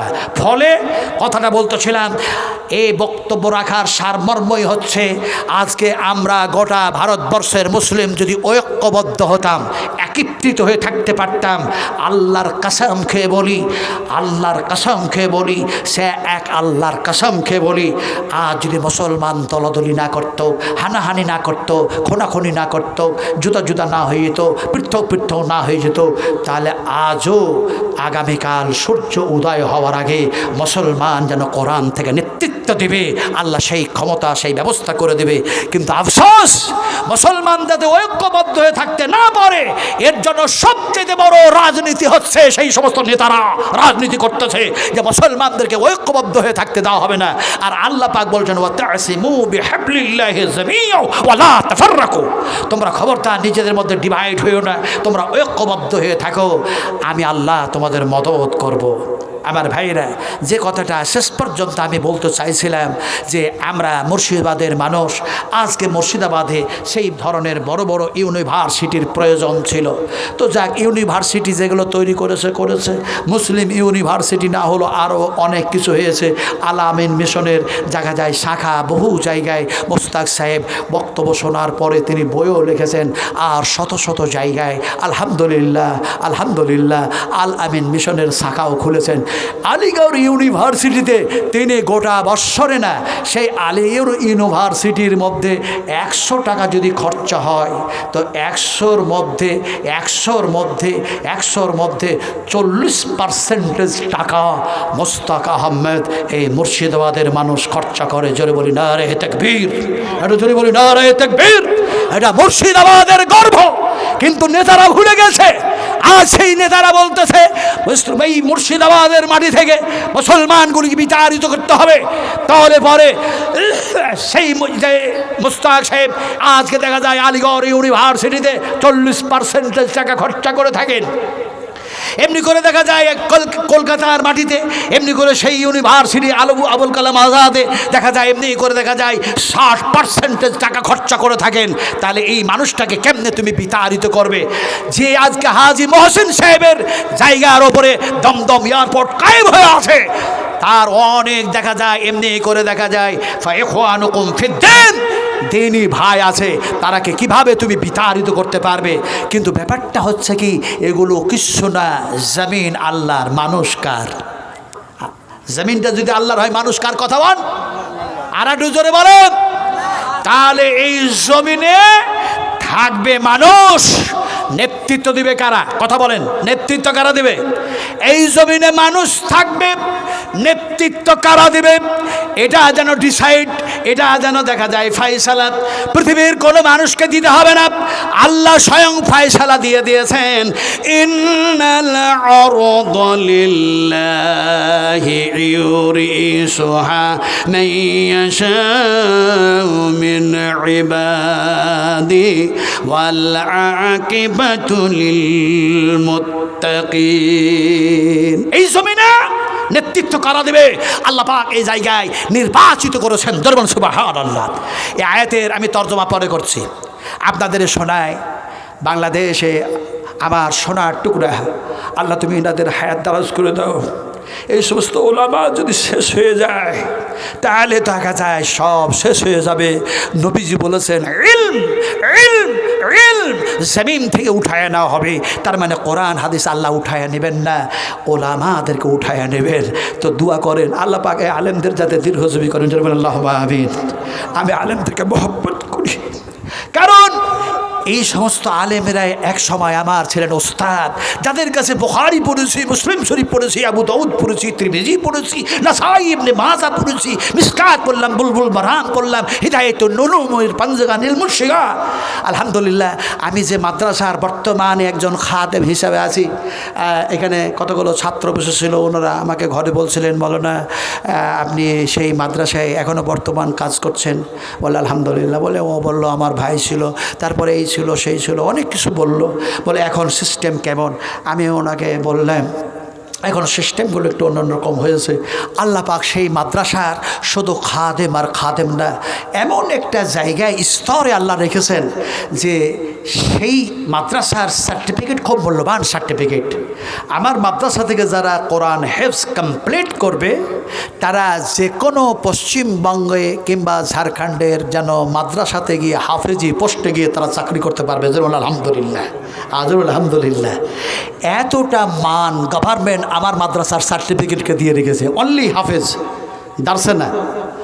তো সেই সার্টিফিকেটগুলোতে এই বছর আমি জালসা আমার মাদ্রাসার করাতে গিয়ে আপনার দেখা যায় 17 জন ছাত্র যেন সেখান থেকে ফারেগাত হাসিল করলো। তো দেখা যায় আমাকে বলল যে আপনার সিগনেচার ছাড়া একটাও যেন সার্টিফিকেট কাজে আসবে না, যেহেতু আমি মাদ্রাসার সভাপতি আমি যেন সিগনেচার করলাম। কথাটা আপনাদেরকে যেটা বলতেছিলাম সেটা ছিল কি, যে এমনি করে দেখা যায় আমাদের এই মৌলানা বলছিলেন যে আল্লামা দেলোয়ার হোসেন সাইদি সাহেবের কথা। তো আল্লামা দেলোয়ার হোসেন সাইদি সাহেব বাংলাদেশ কেন, আহারে তিনি যখন বাইতুল হারাম কাবা শরীফের ভিতরে, ভিতরে মানে কেমন, আমরাও কাবার ভিতরে আমিও গিয়েছি, কিন্তু যেটা কাবার একেবারে ভিতরে সেখানে আল্লামা দেলোয়ার হোসেন সাইদি সাহেবকে আল্লাহ পাক নিয়ে গেছেন জরিমুল আলহামদুলিল্লাহ। কোন জায়গাটা, ওই যে কালো গ্লাব দিয়ে ঢাকা ওই ঘরটার একটা গেট আছে, ওই গেটের নাম হচ্ছে হাতিম, আবার দেখা যায় মুলতজামের গেট বলা হয়। রাসূল আকরাম সাল্লাল্লাহু আলাইহি সাল্লাম বলেছেন আল্লাহ রাসূল এক সময় মক্কা যখন জয় করলেন, ইসলামের ঝান্ডা যখন উত্তোলন হয়ে গেল, সেই সময় রাসূল ওই ঘরটার ভিতরে 4 কোণায় 2 রেকাত করে নামাজ পড়েছেন, 6 রেকাত অথবা 2 রেকাত, হাদিসের মধ্যে ইখতিলাফ এসছে। এখন নামাজ পড়ার পর রাসূল আকরাম সাল্লাল্লাহু আলাইহি ওয়াসাল্লাম সেই গেটের 2 চৌকাঠে 2টা হাত রেখেছিলেন, 2খানা হাত রেখে সেই দিন তিনি ভাষণ দিয়েছিলেন, বক্তৃতা করেছিলেন। আজ কাবার মধ্যে যারা আশ্রয় নেবে নিরাপত্তা পাবে, সুফিয়ানের বাড়িতে যারা এমনি করে দেখা যায় প্রবেশ করবে তারা নিরাপত্তা পাবে। রাসূল আকরাম সাল্লাল্লাহু আলাইহি ওয়াসাল্লাম সেখানে বক্তৃতা কি করেছিলেন আজকে সেই আলোচনা করার সময় আমার হাতে নাই। আসলে বলতে চাইছিলাম সেটি মুলতাজামের গেট দিয়ে আল্লামা দেলোয়ার হোসেন সাইদি সাহেব আর সেখানকার বাদশাহ, আর দেখা যায় এমনি করে রাশিয়া আরও বিভিন্ন জায়গার যেন সেই বাদশারা ঢুকলেন, আল্লামা সাইদি সাহেবও ঢুকলেন, নামাজ আদায় করলেন। আল্লাহ পাক তিনার ভাগ্য কত বড় করে দিয়েছেন, আমি ঢুকতে পারি নাই, অনেক হাই সাহেবেরা যান তারাও ঢুকতে পান না। তবে মুলতাজামের গেটে ওই দেখা যায় হাতেমের ওই গেটে ওই গ্লাফটা ধরে সোনালি রঙের চোকাটে হাত দিয়ে যে দোয়া করা হয় সে দোয়া কবুল হয়ে যায় জরুল আলহামদুলিল্লাহ। আমার স্ত্রীরা আমি খুব চেষ্টা করলাম হাজরে আসওয়াদে চুমু দেওয়ার জন্য, কিন্তু দেখা গেল অনেক বড় বড় মানুষ চলে আসলো, হাতের জন্য আর চুমু দিতে পারলাম না। আমি বললাম জরুরি নেই, চলে আসো। হযরত ওমরকে ওমর বলেছিলেন এই পাথর নবী যদি তোকে চুমু না দিত আমি চুমু দিতাম না, তোর এখান থেকে ছুঁড়ে ফেলে দিতাম। আমরা বললাম চুমু দেওয়ার প্রয়োজন নাই, ইশারা করা আসো। কিন্তু মুলতাজামের গেটে গেলাম, চেষ্টা করার পর 5-7 মিনিট পরে যেন একটা নিচে সিঁড়ি আছে ওখানে চাপলাম, আর সোনালি গেটের ওই জায়গা যায় হাতটা দিলাম, আল্লাহ পাক হাত দেওয়া করালেন। কত বুঝেন কিনে, সবাই চেষ্টা করে হয় না। আল্লাহ কাছে দোয়া যেটা করেছি আপনাদের সামনে বলবো না, ওই আমলটা গোপন থাক, গোপন থাক, গোপন থাক, সব আমল প্রকাশ করা যাবে না। কথা বলতেছিলাম, আল্লাহ পাক যেন হাত দেওয়া করালেন, হাত দিলাম, আমার স্ত্রীও একটা হাত দিলেন, আমিও হাত দিলাম। আসলে বলতেছিলাম আল্লামা দেলোয়ার হোসেন সাইদি সাহেব সেই গেটের ভিতর দিয়ে ভিতরে গেলেন, তিনি বলছেন আমি কান্না করলাম, নামাজ আদায় করলাম। বাংলাদেশের মাটিতে যখন আমাকে পুলিশেরা অ্যারেস্ট করে নিয়ে গেল জেলখানায়, সেই সময় গেট ছিল একটা ছিল গেট, সেই গেটের যেন হাফ গেট খোলা হয়, পুরো গেটটাই লাগানো থাকে। আমি যখন ওই গেটের কাছে গেলাম, গেটের গেটম্যান পুলিশ আর দেখা যায় জেলার অফিসার, সেই সময় যেন আল্লামা দেলোয়ার হোসেন সাইদি সাহেবের দিকে লক্ষ্য তারা করেছে, আর সাইদি সাহেব সেই সময় যেন দোয়া পড়তেছেন, আল্লাহ পাকের কাছে দোয়া করতেছেন। এমনি করে দোয়া করছেন নবীজি যে দোয়া করেছিলেন মক্কা থেকে মদিনা যাওয়ার সময়, সেই দোয়া দেখা যায় যেন সাইদি সাহেবও করছেন ওই জেলখানার গেটে দাঁড়ায়া দাঁড়ায়া। দোয়াটা কি ছিল? ও রব্বি আদখিলনি মুদখালা সিদকিন ওয়া আখরিজনি মুখরাজা সিদকিন ওয়াজআলনি মিন লাদুনকা সুলতানান নাসীরা। হে আমার রব, তুমি আমাকে এখান থেকে নিরাপত্তার সঙ্গে বাইর করো, আর এখানের মধ্যে আমাকে যেন নিরাপত্তার সঙ্গে প্রবেশ করাও, আর মদিনাটাকে আমার জন্য, মুসলিমদের জন্য ইসলামের রাজধানী বানায় দাও। সাইদি সাহেব দোয়া করলেন, এই আল্লাহ, জেলখানার মধ্যে আমাকে নিরাপত্তার মধ্যে প্রবেশ করাও, আর এটা আমার নিরাপত্তার জায়গা বানায় দাও। তিনি ঢুকলেন, আল্লাহ দোয়া কবুল করলেন। হলোটা কি? সেই জায়গায় যাবার পর জেলখানা হয়েছিল না। জেলখানার আসামিগুলি যারা কোরআন পড়তে জানতো না, তারাকে কোরআন পড়া শেখালেন।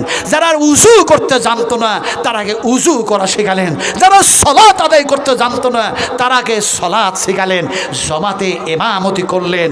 সেখানে গিয়ে দ্বীনের দাওয়াতের কাজ, ইসলামের কাজ চালু হয়ে গেল। হাসিনা আজ কোথায়? হাসিনা আজ কোথায়? হায় হায় হায় হায় হায় হায় হায় হায় হায় হায়। কিয়ামতের মাঠে এরা হাই হাই করবে। আল্লাহ রাব্বুল আলামিন বলেন, ইয়াউমা লা তামলিকু নাফসুন লিনাফসিন শাইআ ওয়াল আমরু ইয়াউমাইযিল লিল্লাহ। কোনো কাটলি বালাক সাহায্য করবে না। কোনো মানুষের কোনো কাজে সেদিন আসবে না। আল্লাহ ছাড়া, এক আল্লাহ ছাড়া কাউরে আর হুকুম চলবে না। যেমন সুবহানাল্লাহ। আমি আয়াত পড়লাম না, কোনো কবিতা পড়লাম মনে করছেন? এটা যদি সুবহানাল্লাহ বললেন না, বলুন সুবহানাল্লাহ। পবিত্রতা কার বয়ান করলেন? এক আল্লাহর পবিত্রতা বয়ান করলেন। আল্লাহ খুশি হবেন না অখুশি হবেন? সন্তুষ্ট হবেন না অসন্তুষ্ট হবেন? আল্লাহ পাক বললেন, ও আমার বান্দারা, আমার এই পবিত্রতা বয়ান করো, সিজদায় পড়ে যাও, ওয়াসজুদ ওয়াখতারিব। তোমরা আমার সামনে সিজদায় পড়ে নিকট থেকে নিকটবর্তী হয়ে যাও। আর তোমরা সে সময় যখন বলো সুবহান রাব্বিয়াল আলা, তুমি পাক, তুমি পবিত্র। আর আমি কি? আমি তোমার গোলাম, আমি গুনাহগার। তাই আল্লাহ তোমার সামনে সিজদায় পড়ে গেছি, আমাকে তুমি পাক করো, গুনাহ থেকে পবিত্র করো। সুবহানাল্লাহ। আমার ভাইরা, তো কথা বলতেছিলাম, সাইদি সাহেব সেই জায়গাতে যখন শুরু করলেন, তখন হাসিনার কাছে সংবাদ গেল, এটা তো জেলখানা না, এটা তো মাদ্রাসা হয়ে গেছে। আরে মাদ্রাসা হয়ে গেছে। আজ আসামের মাটিতে 600খানা মাদ্রাসাকে যেন দেখা যায় কিভাবে তারা কি করতেছে। আপনারা সেই ব্যাপারে খবর রাখেন, আমি সে কথা বলবো না। মাদ্রাসা কার ঘর? একটু জোরে বলতে হবে। মাদ্রাসা কার? নবীর। মাদ্রাসা কার? নবীর। মসজিদ কার? একটু জোরে কথা বলেন। মসজিদ কার? আরো জোরে বলতে হবে। জোরে বলুন, কার? আল্লাহ বললেন বুঝে না, না বুঝে? এই বুঝে না, না বুঝে? আল্লাহ যখন বলবেন বুঝে, বলেন আল্লাহ ঠিকই বলেছেন। বুঝার মানে হলো আপনি যতবার আল্লাহ বলবেন কোরআন তেলাওয়াত করা হয়ে যাবে। বলুন সুবহানাল্লাহ। যতবার আল্লাহ বলবেন ততবার কোরআন তেলাওয়াত করে সমতুল্য নেকি পেয়ে যাবেন। তার মানে কোরআনের বহু জায়গায় শব্দ এসেছে আল্লাহুল্লাযী খালাকাস সামাওয়াতি ওয়াল আরদা ওয়া মা বাইনাহুমা ফি সিত্তাতি আইয়ামিন সুম্মা ইসতাওয়া আলাল আরশ। আবার যেন কোরআনের অন্য জায়গায় এসেছে আল্লাহুল্লাযী লা ইলাহা ইল্লাহু আল হাইয়ুল কাইয়্যুম। আল্লাহ হলেন হাই, তিনি হলেন কাইয়্যুম, তিনি হলেন চিরন্ত, তিনি হলেন চিরস্থায়ী, তিনি হলেন অক্ষয়, তিনি হলেন অমর। আল্লাহর সঙ্গে মোকাবেলা কেউ করতে পারে না। জোরে বলি নারায়ে তাকবীর। আমার ভাইরা, সোনা টুরা, কথা বলতেছিলাম যে দেখা যায় সেই বাংলাদেশের মাটিতে আজ বলছে যে মাদ্রাসা হয়ে গেছে। আজ মাদ্রাসা ভাঙা হচ্ছে। মাদ্রাসা যদি নবীর শিক্ষা প্রাঙ্গণ হয়, তাহলে মসজিদগুলি হচ্ছে আল্লাহর ঘর। ওয়ান্নাল মাসাজিদা লিল্লাহ ফালা তাদউ মা'আল্লাহি আহাদা। মসজিদ একমাত্র আল্লাহর ইবাদতগাহ। আজ মসজিদও ভাঙার প্রচেষ্টা চলছে। ভারতে নাকি মসজিদগুলিকে ভেঙে দেওয়া হবে, গুড়িয়ে দেওয়া হবে তারা ক্ষমতায় আসলে। কিন্তু আল্লাহর কসম কে বলি, এই জায়গায় ক্ষমতায় তারাই থাকবে আল্লাহ যাকে ক্ষমতায় রাখবে। কারণ আল্লাহ মিসকিন ফকির বানাতেও পারেন, আবার রাজা বাদশাও বানাতে পারে। পারে না? পারে না? এই পারে না? পারে না? তাহলে এরা যে ক্ষমতায় আছে দিয়ে বলছে মসজিদ ভেঙে দেব, এটা কি মামুলি কথা নাকি? এটা তো তোমাদের তুচ্ছ কথা, এটা তো তোমাদের বেকার কথা, যে কথার কোনো মূল্য নাই, দাম নাই। কারণ মসজিদ যদি আল্লাহর ঘর হয় তাহলে মসজিদ হচ্ছে আল্লাহর যারা পূজারী, এক আল্লাহর পূজারী, তার ইবাদত করবে। যদি মসজিদ সমস্ত ভেঙে দেয় তারপরেও আল্লাহর পূজা হবে না? হবে না? নমাজ আদায় হবে না? হবে না? তাহলে শুভেন্দু অধিকারী শুনে নাও ভালো করে, তোমারে শোনাতে চাই, বিশ্বনবী মুহাম্মদ রাসূলুল্লাহ সাল্লাল্লাহু আলাইহি ওয়াসাল্লাম বলেছেন, আল্লাহর হাবিব বলেছেন, আমার উম্মতদের জন্য আমার আল্লাহ গোটা পৃথিবীর জমিনটাকে মসজিদে পরিণত করে দিয়েছেন। বলুন সুবহানাল্লাহ। তাহলে তুমি কেমনে উড়াবে? কতগুলো ভাঙবে? কোন মসজিদ, কোন জায়গাটা ভাঙবে? কোন জায়গাটা তুমি অ্যাটম বম, টাইম বম দিয়ে শেষ করবে? কথাটা বলতেছিলাম, আমার সোনার টুরারা, আপনারা বড় কষ্ট করে একটা দিনই সবার আয়োজন করেছেন, আর মসজিদ বানাবার জন্য আপনারা উন্নতিকল্পে জালসার ব্যবস্থা নিয়েছেন। রাত্রি 12টা হয়তো হয়ে গেছে। ফলে কথা বলতেছিলাম, এখানে যতগুলো মানুষ বসে আছেন, আলহামদুলিল্লাহ সুম্মা আলহামদুলিল্লাহ। আমি যে কথাটা প্রথমে বলছিলাম যে এই মাসটা আমি মক্কায় ছিলাম, আর জুলাই মাসের ঠিক যেন 3 তারিখে আবার জাহাজে চাপলাম। কিন্তু এই বৎসরে হাজিদের মৃত্যুর সংখ্যার গণনা দিয়েছে মাত্র 96 জন। কতজন বললাম? 96। কিন্তু গত বছরে আমরা যখন ছিলাম আমার লজেও মারা গেছে। গত বছর গভর্নমেন্ট অত সুন্দর সুব্যবস্থা করতে পারে নাই, সেই ধরনের যেন দেখা যায় সুব্যবস্থা করার সুযোগ হয়তো পায় নাই। তো সেই গত বছরে সূর্যের তাপমাত্রা ছিল সবচেয়ে বেশি। কোটি কোটি আরব আরব পাহাড়, পাহাড় আর পাহাড়, পর্বত আর পর্বত, রাস্তা কিচ্ছু নাই, ফাঁকা আর ফাঁকা। আপনার কথায় কোনো অ্যাম্বুলেন্স দাঁড়াবে না, কোনো পুলিশ ওইখানে দাঁড়িয়ে আছে, আমি এইখানে ছটপট করে মারা যাচ্ছি, ওই পুলিশটা এখানে আসবে না যতক্ষণ পর্যন্ত অনুমতি না পাবে। তার মানে ওর কাজটাই হচ্ছে, ডিউটিটাই হচ্ছে ওখানে দাঁড়িয়ে থাকা, ও ওখান থেকে নড়বে না। তার মানে বলে দিয়েছে রাসূল আকরাম সাল্লাল্লাহু আলাইহি ওয়াসাল্লাম, এখানে দাঁড়িয়ে থাকো, খবরদার এখান থেকে নড়ো না, কোথাও যেও না, গেলেই ক্ষতিগ্রস্ত হবে। ওই যে উহুদের ময়দানে, কথা বুঝেন কিনা, 70 জন তীর আন্দাজ, সে হাদিস এখনও কায়েম আছে, ওখানে পুলিশ আসবে না। তো যাক, কথাটা বলতেছিলাম, গত বছর দেখা যায় সেই রকমের পরিষেবা দিতে না পেরে সূর্যের তাপমান ছিল, এই বছরে সূর্যের তাপমান ছিল 42 থেকে আপনার 45। আর গত বছরে আপনার আরফার দিন এবং দেখা যায় মুজদালিফা যেখানে থাকি সেই দিন, তারপর দিন মুজদালিফা থেকে জামরাহ পাথর মারার দিন, সেই দিনের তাপমান ছিল আপনার 52 ডিগ্রি থেকে 53 ডিগ্রি তাপমান, যার জন্য 1200 হাজি মারা গিয়েছিল।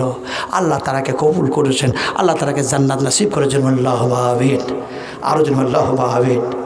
আমি সেই পাপাচার, সেই গুনাহগার মানুষটা আপনাদের সামনে এই কথাটুকু বলার কারণটাই হচ্ছে যে সেই কাবা, সেই বাইতুল হারাম, সেই মসজিদে নববিয়া, সেই বিশ্বনবী মুহাম্মদ রাসূলুল্লাহ সাল্লাল্লাহু আলাইহি সাল্লামের জিয়ারত করে এসেছি। আমি আপনাদের জন্য খাস দোয়া আজকে এই মঞ্চে একটা দিতে চাই। আপনারা কি নিতে রাজি আছেন? ইনশাল্লাহ। যে দোয়াটা এখনো পর্যন্ত এখানে হয় নাই, সেই দোয়াটা আমি করব।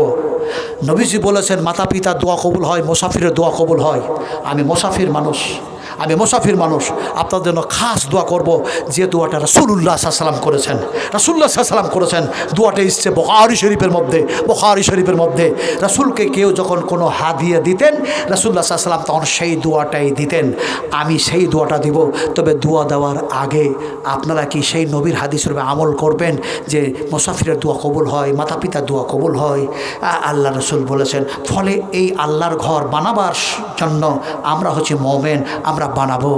আর যারা শত্রু তারা যতই ভাঙার চেষ্টা করুক, আল্লাহ অবশ্যই আমাদের মদত করবেন, মসজিদের হেফাজত করবেন, সে কথা বলছি না, আমাদের মদত করবেন। আল্লাহর ওয়াদা আছে না? আছে না? ওয়া কানা হাক্কান আলাইনা নাসরুল মুমিনিন। আল্লাহ মুমিনদের যেন দেখা যায় মদত করবেন। ফলে ওই মসজিদ বানাবার জন্য আমি মুসাফির হালাতে চাইছি। আপনারা এখানে 10টা মানুষ, বেশি কিছু নয়, 10 জন মানুষ ব্যবসা করে হোক, বাণিজ্য করে হোক, তেজারাত করে হোক, মুনিশ খেটে হোক, পেট খেটে হোক, বিদেশে গিয়ে হোক, যেমন করি হোক, যখন মসজিদের কাজ শুরু হবে তখন দিয়ে দেবেন। 10 জন মানুষ যদি আপনারা দেন, তার আম্মার জন্য, আব্বার জন্য, মৃত্যুদের জন্য, জীবিতদের জন্য, সকলের জন্য আমি দোয়া করব। আর খাস দোয়া যেটা দেব, আল্লাহ রাসূল যে দোয়া দিয়েছেন সেই দোয়াটা দেব। যদি 10 জন মানুষ একটা করে 1000 টাকা নবীর মসজিদে দান দেওয়ার জন্য ওয়াদা করতেন, 10টা মানুষ আপনি দেবেন 1000 টাকা, 1000 টাকা একজন। নামটা কে লিখবে ওনাদের? খুব তাড়াতাড়ি। মুখলিস ভাই, মুখলিস, আলহামদুলিল্লাহ, খুব সুন্দর নাম। হাইয়াকাল্লাহ, বারাকাল্লাহ, জাযাকুমুল্লাহ খাইরান জাযা, আহসানাল জাযা। আমি দোয়া আপনাদের জন্য যেটা নবীর দোয়া দিয়েছেন সে দোয়া অবশ্যই দেব।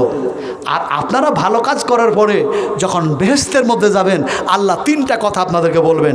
সেই 3টা শব্দ, ল্যাঙ্গুয়েজ কি হবে, আমি সেটাও আপনাদের সামনে শোনাবো ইনশাআল্লাহ। ফলে একজন হয়েছে, মুখলিস ভাই দিয়েছে, বলুন। আর একজন, 10টা মানুষ বলেছি, 10 জন মানুষ। জি হ্যাঁ বলেন। জি আলহামদুলিল্লাহ, আল্লাহ তুমি কবুল করে নাও, আল্লাহ তুমি কবুল করে নাও। আর একজন হাত উঠিয়েছেন, লব্বাইক লব্বাইক লব্বাইক ইয়া রাসূলুল্লাহ। সাহাবীরা বলছেন লব্বাইক লব্বাইক ইয়া রাসূলুল্লাহ। আর এদিকে দেখা যায় যিনারা তপ করেন তিনারা বলেন লব্বাইক আল্লাহুম্মা লব্বাইক লা শারীকা লাক লব্বাইক ইন্নাল হামদা ওয়ান নি'মাতা লাক ওয়াল মুলক লা শারীকা লাক। আপনি যখন আরফার মাঠে যাবেন, একটাই জানা দোয়া পড়ছে, লা ইলাহা ইল্লাল্লাহ ওয়াহদাহু লা শারীকা লাহু লাহুল মুলকু ওয়া লাহুল হামদু ওয়া হুয়া আলা কুল্লি শাইইন কাদির। সাফা মারওয়া সাই কীভাবে করতে হয় একটা একটা করে যদি আমি বয়ান করি না, আপনারা যখন যাবেন উমরা করতে আপনাদের জন্য এত সহজ হয়ে যাবে না, কিন্তু সেই সময় আমার হাতে নাই। তবে কথা বলতেছিলাম যে 2 জন ভাই হয়েছেন, 3 নম্বরে একজন বলুন। আপনি গরিব হয়ে যাবেন না, আপনি ফকির হয়ে যাবেন না, আপনি মিসকিন হয়ে যাবেন না। আল্লাহ বলছেন তুমি যখন তোমার মায়ের পেটে ছিলে তোমার কাছে কিচ্ছু ছিল না, তুমি ছিলে নিঃস্ব। আমি যদি সে সময় তোমার খাবারের ব্যবস্থা করে দিতে পারি তোমার মায়ের পেটে, তো আমার ঘর বানাবার জন্য 1000 টাকার ওয়াদা করবে, সেই টাকাটা দেওয়ার ব্যবস্থা করে দিতে পারবো না? আলহামদুলিল্লাহ, মোহাম্মদ দিলওয়ার হোসেন ভাই, দিলওয়ার হোসেন ভাই তিনি বলছেন আমি 10 বস্তা সিমেন্ট দেব। আলহামদুলিল্লাহ, তাহলে 3 জন হলো। জি হ্যাঁ বলেন। রবিউল ভাই 5 বস্তা সিমেন্ট দেবেন। আলহামদুলিল্লাহ, 4 জন হলো। বলেন 5 নম্বরে বলেন, খুব তাড়াতাড়ি বলতে হবে। 5 নম্বরে, 5 নম্বর খুব তাড়াতাড়ি করে বলুন। আলহামদুলিল্লাহ, কি নাম আপনার? জি সেতাবুল শেখ ভাইজান আমাদের তত্ত্বাবধানে ছিলেন। আলহামদুলিল্লাহ, আল্লাহ সে আলেমদের খিদমত করেছে। আল্লাহ তুমি আল্লাহুম্মা গফির খাতায়ে কাবীরানা, আল্লাহুম্মা গফির খাতায়ে সগীরানা, আল্লাহুম্মা গফির খাতায়ে জাহিরানা, আল্লাহুম্মা গফির খাতায়ে বাতিনা, আল্লাহুম্মা ফাক্কিহনা ফিদ্দীন, আল্লাহুম্মা ইহদিনাস সিরাতাল মুস্তাকিম, আল্লাহুম্মা আমিন। তাহলে হয়ে গেল 5 জন হলো। ভাই 6 নম্বরে বলেন, বলেন 6 নম্বরে বলেন। একজন মার্দে মুজাহিদ বলুন 6 নম্বরে। হ্যাঁ, 1000 টাকা নাকি? আলহামদুলিল্লাহ, কি নাম আপনার? জহিরুল ইসলাম ভাই। হ্যাঁ, জহিরুল ইসলাম ভাই 1000 টাকা দিলেন। আল্লাহ এই যুবককে তুমি কবুল করে নাও। আরে একজন যুবক বলছেন পাই না ইয়া রাসূলুল্লাহ, পাই না ইয়া রাসূলুল্লাহ। আল্লাহর রাসূল যে সময় বলছিলেন ওয়াশারিউ ইলা মাগফিরাতিন মির রাব্বিকুম ওয়া জান্নাতিন আরদুহাস সামাওয়াতু ওয়াল আরদ উইদ্দাত লিল মুত্তাকিন, সেই সবাই যুবকটা বাদাম খোরমা খাচ্ছিল আর বলছিল তাই না ইয়া রাসূলুল্লাহ, হে আল্লাহ রাসূল, আমি যদি জিহাদের ময়দানে গিয়ে শহীদ হয়ে মারা যাই আমি যাব কোথায়? রাসূলের মুখ দিয়ে বাইর হয়েছিল ক্বালা ফিল জান্নাহ, বেহেশতের মধ্যে চলে যাওয়া। ও সহিহ হাদিস বয়ান করছি ভাই, কথাটা বলতেছিলাম। আর একজন যুবক দিয়েছেন 1000 টাকা, তাহলে হয়ে গেল এটা 7 নম্বর। 8, 9, 10 আর মাত্র 3টা মানুষ। ও মিয়া, বেতরের নামাজ বিজোর 3 রেকাত, মাগরিবের ফরজ নামাজ যেন বিজোর 3 রেকাত। তো আরেকজন দিয়েছেন আলহামদুলিল্লাহ 1000। আলহামদুলিল্লাহ, তাহলে আর 2টা মানুষ দেন 1000 করে, আর 2টা মানুষ, আর 2 জন দিলে 10 হবে।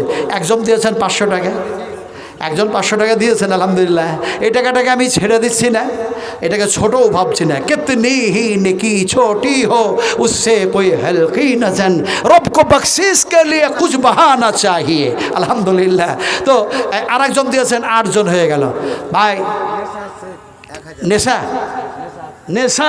নেশার তো আলহামদুলিল্লাহ হয়ে গেল 9, 10, লাস্টে আর একটা মানুষ। খুব তাড়াতাড়ি দেখা যাক কে বলবেন লব্বাইকা ইয়া রাসূলুল্লাহ, কে বলবেন? লাস্ট আর একটা মানুষ, খুব তাড়াতাড়ি বলতে হবে ভাই, বলুন তাড়াতাড়ি করে বলুন। আর একজন মানুষ, রাত্রি অনেক বেশি হয়ে গেছে, আপনারা পরিশ্রমিক মানুষ আলহামদুলিল্লাহ। আর মুর্শিদাবাদ আজ যত খাতা কলম অফিসারদের কাছে আছে, তার মধ্যে সবচেয়ে দামি কলম দিয়ে যে লিখে রেখেছে চায়ের দোকানদার, সেই কলমের কালি দিয়ে লেখা আছে 1 নম্বর লিস্টে নাম আছে মুর্শিদাবাদের। কথা বুঝলেন কি রে? মুর্শিদাবাদকে দেখে এত ভয়, এত ভয়।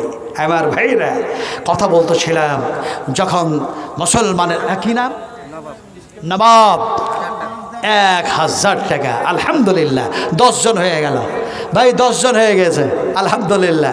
এই তো আপনারা মাত্র কয়েক মিনিটের মধ্যে 10 জন মানুষ দিয়ে দিলেন আলহামদুলিল্লাহ। 10 বস্তা সিমেন্ট, 5 বস্তা সিমেন্ট, 1000 করে কত হাজার টাকা আদায় হয়ে গেল, আচ্ছা ভাই, আপনারা রমজান মাস যে এসেছিল, কুরবানির আগে যে রমজান মাস এসেছিল, তো তারাবির নামাজ কি 10 রাকাত পড়েছিলেন?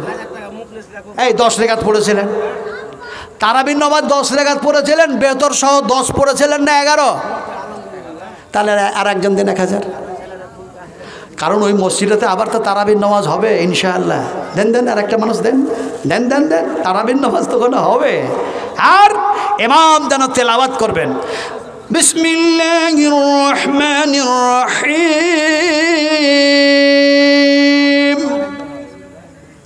ওয়াদ-দুহা ওয়াল-লাইলি ইযা সাজা, ما ودعك ربك وما قله وللآخرة خير لك من الأولى ولسوف يطيعك ربك فترضى।